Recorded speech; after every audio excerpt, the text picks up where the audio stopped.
लगातार बढ़ती गर्मी लोगों को परेशान कर रही है। गर्मी के इस प्रकोप से सभी लोग प्रभावित हो रहे हैं। बढ़ती गर्मी से कैसे बचें और किस तरह से अपने स्वास्थ्य का ख्याल रखें, इस बारे में हमारी संवाददाता शुभ्रा शर्मा ने चिकित्सकों से की बातचीत की प्रस्तुत है खास रिपोर्ट। मौसम बदलने के साथ अब गर्मी भी तेज हो चली है और गर्मी के बढ़ने से काफ़ी परेशानियां धीरे धीरे बढ़ती जा रही हैं। आंखों को लेकर हम बात करें तो गर्मी के होने से आंखों को भी परेशानी बढ़ती है, एलर्जी प्रॉब्लम है, आंखों की जलन है और भी समस्याएं हैं जो होती हैं गर्मी की वजह से। इस बढ़ती हुई गर्मी में किस तरह से बचाव करें अपनी आंखों का, हम जानेंगे डॉक्टर समीर प्रकाश जी से कि वो बताएंगे हमको कि इस बढ़ती हुई गर्मी से अपने प्रिकॉशंस हमको क्या क्या रखने होंगे जिससे कि हमारी आंखों हैं जो स्वस्थ रहें। सर, गर्मी काफ़ी बढ़ रही है तो क्या आप लोगों को एडवाइस करना चाहिए किस तरह से अपनी आंखों को वो स्वस्थ रखें और सही रखें? जी, सबसे पहले आगरा के सभी मून टीवी के दर्शकों को नमस्कार। और जैसे कि आप सभी लोग जानते हैं कि यहाँ पर गर्मी जो है बहुत सीवियर अच्छी खासी मात्रा में पड़ती है। तो जहाँ मौसम में बहुत एक्सट्रीम वेरिएशन होते हैं, सर्दी ज़्यादा, गर्मी ज़्यादा, बरसात ज़्यादा, तो ऐसे वेरिएशन में पूरे शरीर को उससे एडजस्ट होने में ऑब्वियसली लंबा समय लग जाता है। कई बार गर्मी में सबसे ज़्यादा दिक्कतें केवल इसलिए होती हैं क्योंकि आँखों में जो आंसू नॉर्मल बनते हैं, वो नॉर्मल आंसू बनने की जो लेयर जो बनती है, जो आँखों को नॉर्मल रखती है, वो जल्दी इवेपोरेट हो जाती है। तो आँखों में करकराहट, पानी आना, लालपन, कुछ ऐसे इन्फेक्शन है जिनकी सीवियरिटी और फ्रीक्वेंसी बहुत बढ़ जाती है, तो बढ़ जाता है। इससे प्रिकॉशन के लिए मैं सबसे सिंपल 2 उपाय बताना चाहूँगा कि सबसे पहला काम तो ये करें कि पानी पीने की मात्रा ज़्यादा रखें। दूसरा, धूल मिट्टी से बचने के लिए अगर आप चश्मे का प्रयोग कर सकते हैं, बंद हेलमेट का प्रयोग कर सकते हैं, बहुत ही बेहतरीन चीज़ है। नंबर 3, जब समय मिले 1-2 घंटे बाद तो अपनी हथेली से 1 या 2 मिनट के लिए आंखों को बंद करके ज़रूर रखें। सबसे सिंपल उपाय है, किसी दवाई की, किसी खर्चे की आवश्यकता नहीं है। Make it a habit and ये बहुत हेल्प करेगी। इसके आगे एक रुमाल ले सकते हैं, उसे गीला कर लें पीने के पानी में और निचोड़ के आँख पर रखें पट्टी की तरह से, तो इससे आँखें नम बनी रहेंगी, ड्राइनेस नहीं होगी, मसल स्पाज्म नहीं होगा।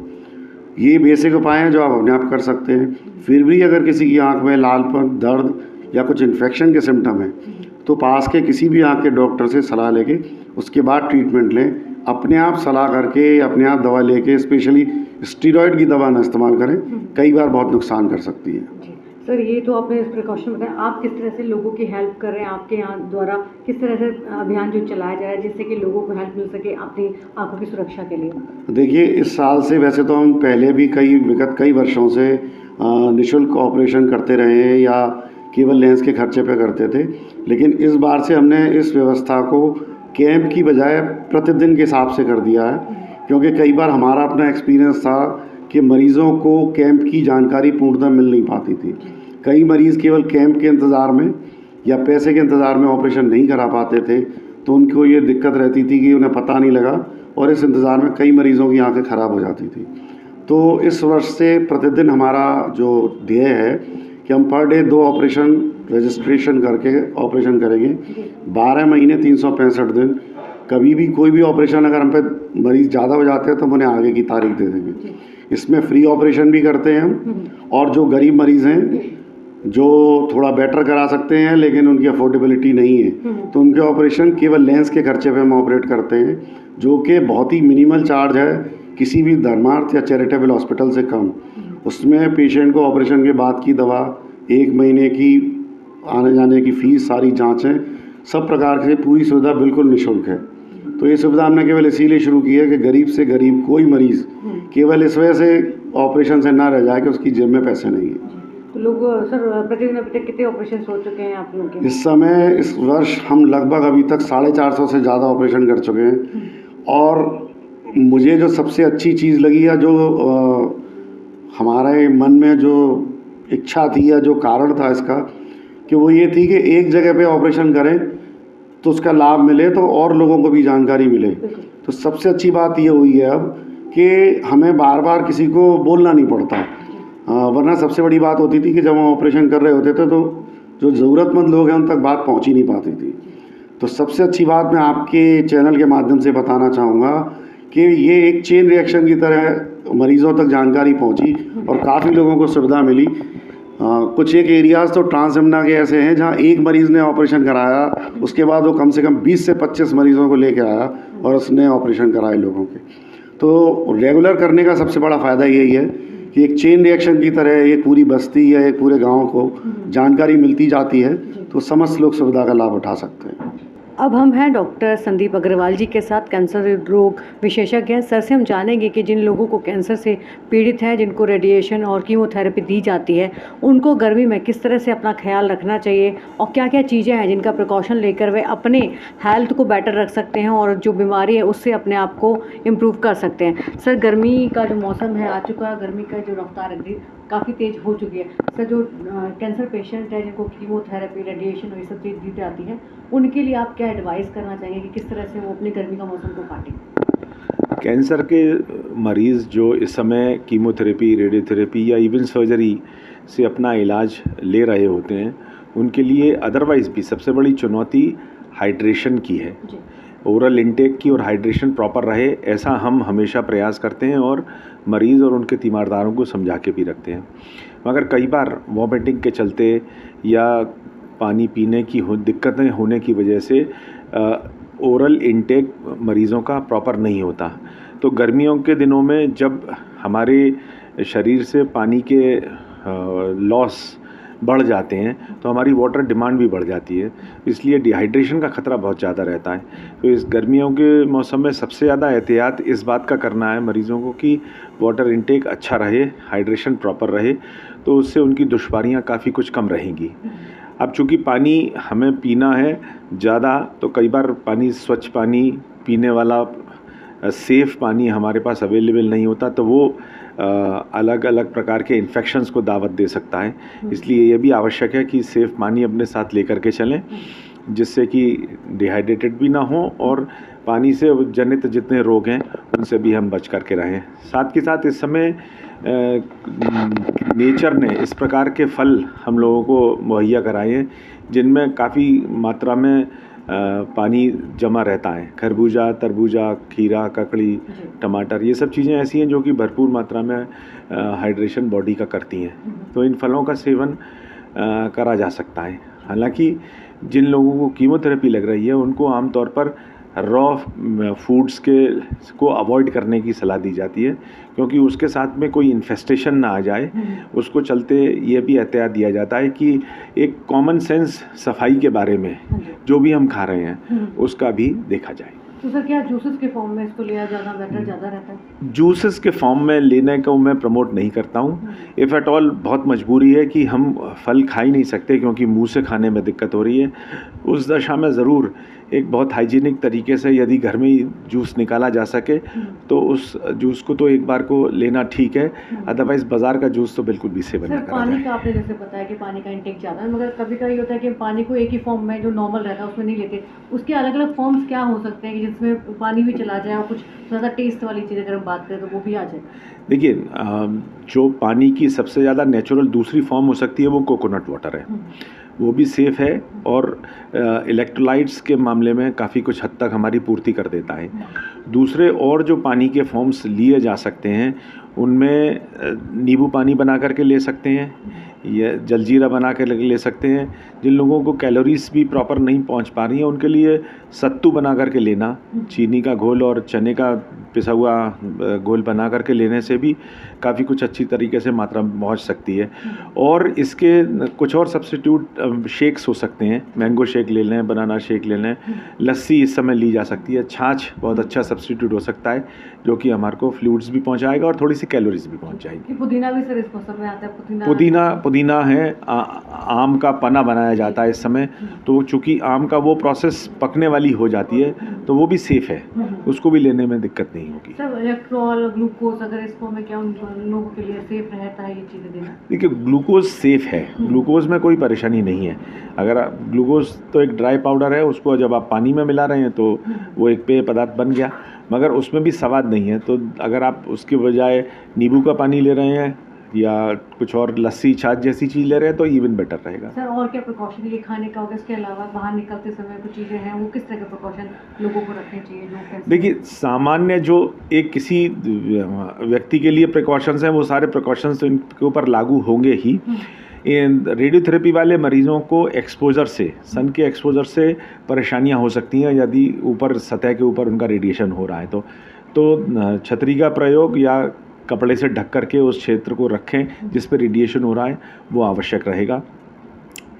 तेज़ धूप में और जैसे लू भी चलेंगी उस समय हीट स्ट्रोक का डर और सता सकता है, जो कि बॉडी के लिए एक और नई चुनौती हो जाएगा, क्योंकि बॉडी उस समय ऑलरेडी एक दबाव में होती है, तो जो उसके अपने चेक मैकेनिज्म हैं और जो सहने की क्षमता है वो कमज़ोर हो जाती है। तो एक्सट्रीम्स ऑफ टेम्परेचर से हम बचा के रखें ऐसे व्यक्तियों को, वो ज़रूरी रहेगा।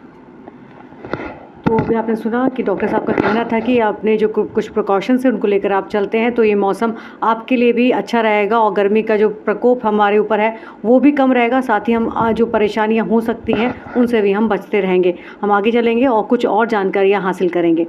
अभी हमारे साथ हैं lieutenant colonel doctor Sumit Lavania. उनसे हम बात करेंगे कि गर्मी के मौसम में लोगों को ख्याल किस तरह से अपना रखना चाहिए, किस तरह का उनका फूड खाना होना चाहिए और क्या क्या प्रिकॉशंस जो हैं वो अपने रख सकते हैं जिससे कि उस गर्मी से बच सकें। सर, गर्मी का मौसम है और अब गर्मी जो है बढ़ती जा रही है, आप क्या लोगों को सलाह देना चाहिए, क्या एडवाइस देंगे कि गर्मी के इस मौसम में वो हेल्दी रह सकें और अपना ये मौसम को भी ना चाहते हुए इंजॉय कर सकें? गर्मी के मौसम में आजकल बेसिकली हीट रिलेटेड इलनेस काफ़ी कॉमन होती है। जो नॉर्मली सुबह 9 साढ़े 9 बजे 40 के आसपास आगरा में टेम्परेचर होता है, तो उस केस में सबसे जो पहला होता है कि कुछ मरीज़ मेरे पास जैसे कल आए थे हीट एग्जॉशन के, उसमें ये होता है कि मरीज़ जैसे धूप में निकलता है उसके बाद उसको शुरुआती में थोड़ा बहुत चक्कर आने लगते हैं, थर्स्ट होती है और बेसिकली स्किन लाल हो जाती है, जिस रेडनेस प्रिकली हीट बोलते हैं। ये सब शुरुआती दौर में हीट एग्जॉशन होता है। उसके बाद अगर थोड़ी सीवियरिटी, जैसे कि कुछ लेबरर हमारे पास आसपास जो प्रोजेक्ट्स चल रहे हैं कंस्ट्रक्शन के, वहाँ से कल आए थे, तो उन लोगों को इसके अगली स्टेज होती है हीट सिनकपी की। उसमें क्या होता है, यूजुअली वो बेहोश हो जाते हैं because of heat and there is a impact on the basically end organs, जैसे कि हार्ट के ऊपर, लिवर के ऊपर उनके असर आ जाता है गर्मी की वजह से। कुछ पेशेंट्स स्ट्रोक में आते हैं, अनकॉन्शियस आते हैं, जिनको हम आईसीयू में रखते हैं, एसी के अंदर बेसिकली उनको कोल्ड स्पॉन्जिंग वगैरह करते हैं। तो इस तरह के केसेस काफ़ी कॉमन है जब जैसे जैसे गर्मी बढ़ रही है। और किस तरह से बचा जा सकता है? हाँ, तो इनसे बचने का यही है उपाय कि ज़्यादा से ज़्यादा पानी का सेवन करें और जितने भी धूप वाले इलाके हैं उनसे बचें। जो कंस्ट्रक्शन वाली लेबर है उसको बीच बीच में ब्रेक देना चाहिए, उनको हाइड्रेट रखना चाहिए, पानी का सेवन करना चाहिए। और जो बेसिकली जैसे वाटरमेलन है, खरबूजा, तरबूजा, इस तरह की चीज़ जिनमें पानी का बेसिकली मात्रा होती है, उन तरह के फलों का सेवन करें। और ये मेरी साइड से है। और जो लोग हैं, जो कॉमन लोग हैं, जो घर में भी रहते हैं, थोड़ा बाहर कम निकलना होता है, या बच्चे अगर उनकी बात करें, उनके लिए आप क्या कहना चाहेंगे? बच्चों के लिए सबसे इम्पॉर्टेंट चीज़ है दिन के समय में जब धूप है उस समय पे घर से ना निकलें, ग्राउंड में ना खेलें। ये सारी हिदायतें हैं। समय समय पे माँ बाप इंश्योर करें कि बच्चे पानी पी रहे हैं, वॉशरूम जा रहे हैं, ये सारी चीज़ें। बिकॉज़ कुछ चीज़ें ऐसी होती हैं, बच्चे यूजुअली पानी पीने की आदत नहीं होती, पानी नहीं पीते हैं एंड थोड़े समय के बाद उनको डिहाइड्रेशन, वॉमिटिंग और ये सब शिकायत शुरू हो जाती है। तो ये सब चीज़ें, और घर में जो जहाँ ठंडक है वहाँ पर रहें। जहाँ पे एसी नहीं है कुछ लोगों के यहाँ, तो कूलर से काम चला रहे हैं तो वो प्रॉपरली बेसिकली कूलर के सामने रहे। बिकॉज़ काफ़ी हद तक ये सारी चीज़ें बेसिकली तापमान से रिलेटेड हैं। तो अभी आपने सुना कि डॉक्टर साहब ने हमें बताया कि थोड़ा सा गर्मी से अपने आप को बचाना है तो पानी ज़्यादा पीते रहिए, साथ ही जहाँ शेड है, थोड़ा जहाँ आपको लगता है कि छाया है वहाँ जाकर रहें, कूलर, पंखे, इस सब के में ही आप अपना टाइम जो है वहाँ रखें और अपने आप को गर्मी से, धूप से बचा के रखें। आगे हम और जानकारी लेंगे कि और किस तरह से अपने को हम बचा सकते हैं गर्मी के इस मौसम में। गर्मी के मौसम में आपकी डाइट ऐसी होनी चाहिए जो आपकी बॉडी को हाइड्रेट करे, ठंडा रखे और थकान महसूस ना हो और इजीली डाइजेस्ट भी हो जाए। तो नंबर 1, बॉडी को हाइड्रेट रखने के लिए आपको ध्यान देना है कि रोज़ाना कम से कम 2.5 से 3 लीटर पानी आपको ज़रूर पीना है। इसके अलावा आप नारियल पानी है, नींबू पानी है, जलजीरा है, छाछ, लस्सी, बेल शरबत, सत्तू, ये सब चीज़ें भी अपनी डाइट में शामिल कर सकते हैं। नंबर 2, सीजनेबल फ्रूट्स ज़रूर डाइट में कंज्यूम करें। सीजनेबल फ्रूट्स में तरबूज, खरबूज, लीची, आम। अब जैसे तरबूज और खरबूज है जो आपके पानी से भरपूर होते हैं और ये बॉडी को हाइड्रेट रखने में भी हेल्प करते हैं। सीजनेबल वेजिटेबल्स ज़्यादा से ज़्यादा कंज्यूम करें, जिसमें कि आपका खीरा, ककड़ी, टमाटर, लौकी, तुरई, घिया, ये सब सब्जियां हैं। इनमें से आपका जैसे खीरा और ककड़ी है, ये बॉडी को ठंडा भी रखते हैं और ये जो है पानी से भी भरपूर होते हैं। गर्मियों में आपको दही और छाछ ये अपनी डाइट में ज़रूर शामिल करना चाहिए, क्योंकि इसमें प्रोबायोटिक्स होते हैं जो कि आपकी गट हेल्थ को इम्प्रूव करते हैं और डाइजेशन को ईजी करते हैं। बाकी आपका कोकोनट वाटर यानी कि नारियल पानी है जो कि इलेक्ट्रोलाइट से भरपूर होता है और ये बॉडी को डिहाइड्रेट नहीं होने देता। आपको ध्यान देना है कि अपनी डाइट में से गर्मियों में कैफ़ीन को कट करिए, यानी कि चाय और कॉफ़ी पे कंट्रोल करके चाय और कॉफ़ी की जगह हर्बल टी है और आपका पुदीना वाटर है, सौंफ वाटर है, ग्रीन टी है, ये आदि चीज़ें आप अपनी डाइट में शामिल कर सकते हैं। और बाकी जो चीज़ें आपको नहीं करनी है उन पर भी हमें ध्यान देना चाहिए। आपको गर्मियों के दिनों में बहुत ज़्यादा ऑयली और स्पाइसी फूड नहीं खाना है, डीप फ्राई चीज़ें नहीं लेनी हैं और घर का बना हुआ ताज़ी खाना ही खाएं, बाहर की चीज़ों को अवॉइड करें। प्लस जैसे कि आपका जंक फूड है, फास्ट फूड है, पेट फूड है, कोशिश करें कि ये सब चीज़ें अपनी डाइट में आप गर्मियों में ना लें। बेकरी आइटम्स हो गए, इनको भी अवॉइड करें, मैदे के आइटम्स को अवॉइड करें।